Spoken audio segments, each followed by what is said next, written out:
Good morning, and welcome to the distributive property.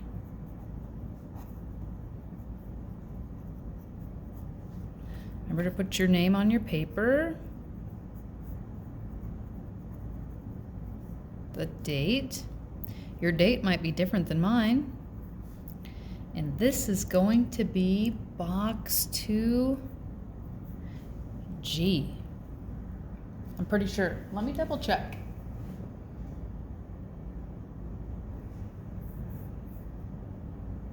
I'm pretty sure. 2G, distributive property with numbers.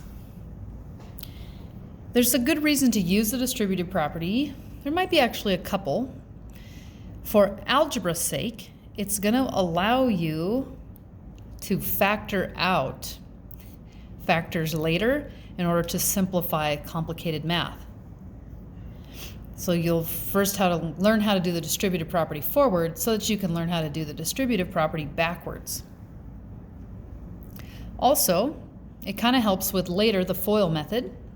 Your parents probably remember that. But for us right now, when we're thinking about numbers and as sixth graders, it really helps us better comprehend mental math or doing math in our head.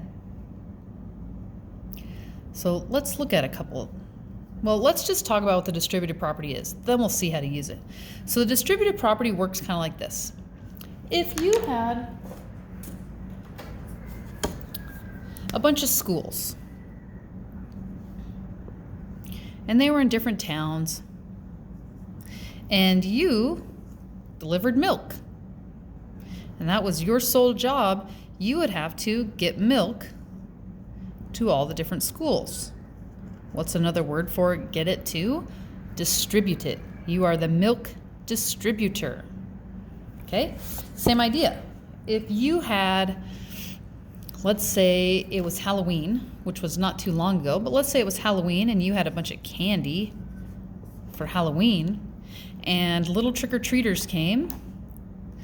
Little trick-or-treaters, sometimes big trick-or-treaters, little trick-or-treaters all over. When they come to you, you distribute candy to all those trick-or-treaters. Make sense? Okay, so when we do the distributive property, it's not much different. Here's what I mean. Let's say we had example 1. Should we zoom in a little bit? Seems like that's written kind of little. Okay, example 1. And if in example 1, we had something like 5 parentheses 7 plus 2. Okay, and now I know what you're thinking. Follow the order of operations, Miss D, and do 7 plus 2 is 9, and 9 times 5, 45. Yes, but we have to learn this property or this way of doing math, because later, remember, sometimes these numbers will go away, and then there'll be a symbol, and then you can't add them. But we still need to do something with this. So this is why we're learning the distributive property. But we know that this should equal 45. Here's what the distributive property says. Distributive property says if these are like little trick-or-treaters that are coming to your house, oh, I'm going to give 5 candies to these 7 people and 5 candies to these 2 people. So what it ends up looking like is 5, and remember next to the parenthesis means multiply, 5 times 7 plus 5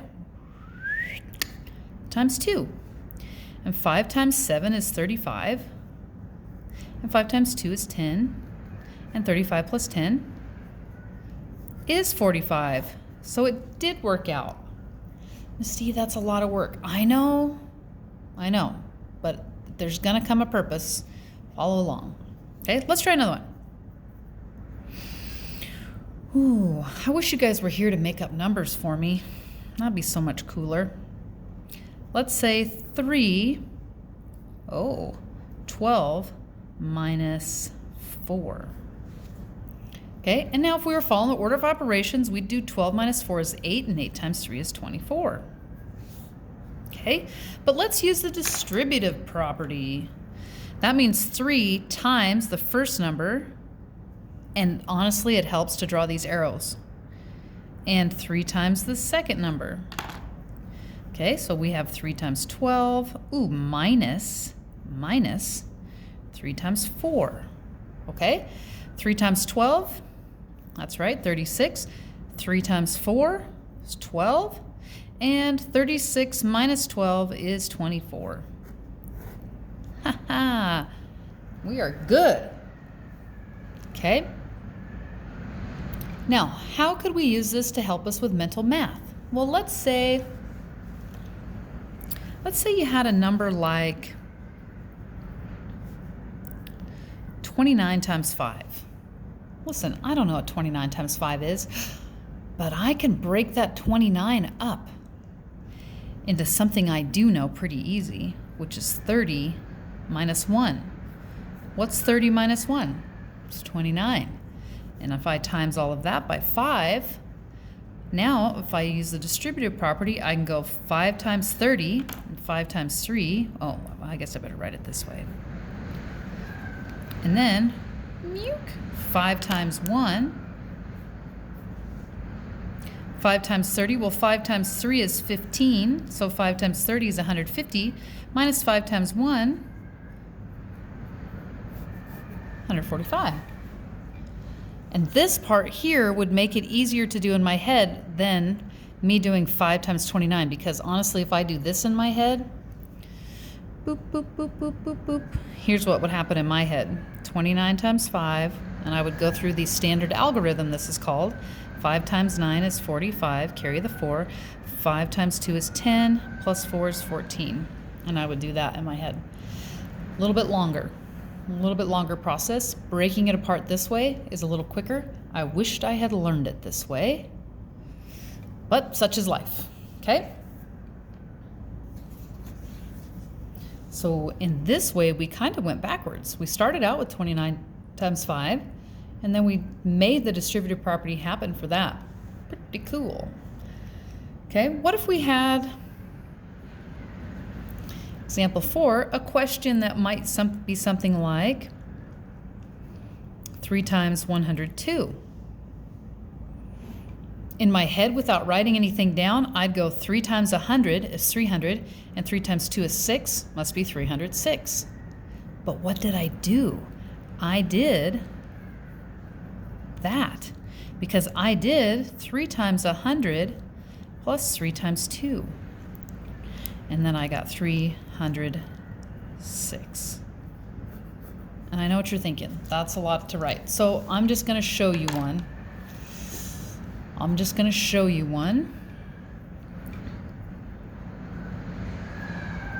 That has letters in it, so you can see what I'm talking about. If I had, let's get really complicated, x, y plus z.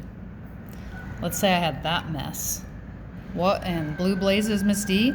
Well, using the distributive property, I could simplify by going x times y and x times z. Okay? It really does have a purpose. Here's how it would go backwards.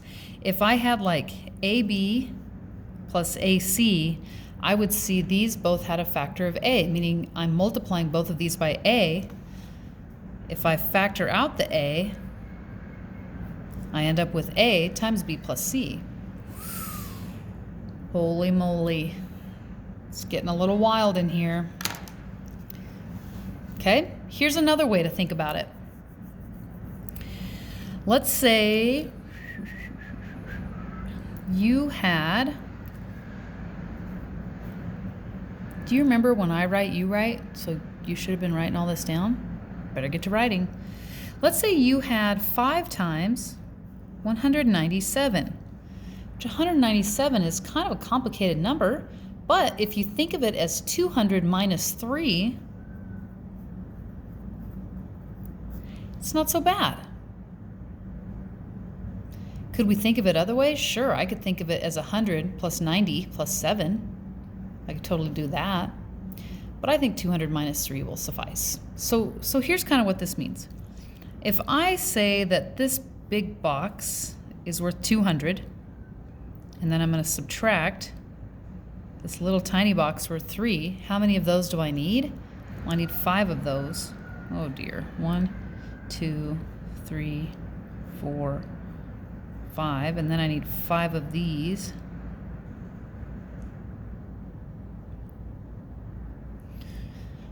Oof. So 200, 400, 600, 800, 1,000. So I did that by repeated addition. Repeated addition is just multiplication, and 5 times 200 is 1,000. So 3, 6, 9, 12, 15. 5 times 3 is 15. And then 1,000 minus 15 is going to be 985. Okay. I know, it's pretty hard.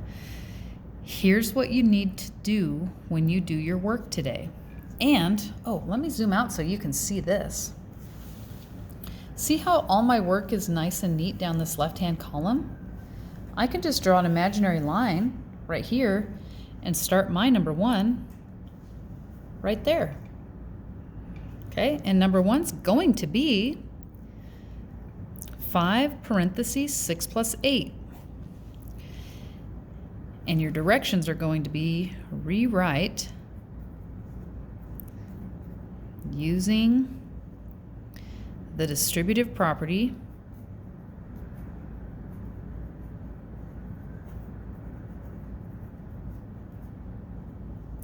and solve. Solve means figure out how much it's worth. Evaluate. Finish it up. Right? So how would you rewrite this using the distributive property? Just this step right here. 5 times 6 plus 5 times 8. Then solve. 5 times 6 is 30, 40, 70. Should look just like that.